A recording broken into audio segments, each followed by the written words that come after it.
Tantangan besar terhadap upaya peningkatan kualitas pelayanan publik dan percepatan pembangunan di Aceh sangat penting dilakukan. Dan oleh karena itu para pejabat yang baru dilantik harus segera beradaptasi dan bersinergi dalam membangun tim kerja yang solid dan juga efektif.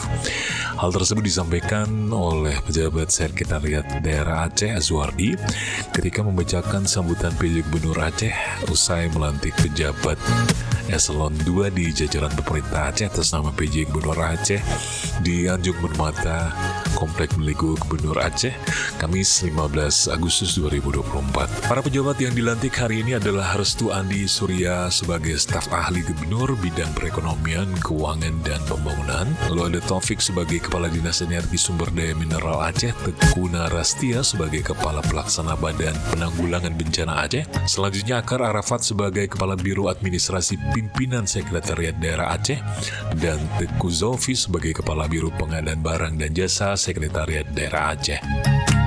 Para pejabat yang dilantik hari ini merupakan hasil dari lelang jabatan tinggi Pratama yang diselenggarakan pemerintah Aceh melalui tim panitia seleksi yang diketuai oleh mantan Sekda Aceh T. Setiabudi.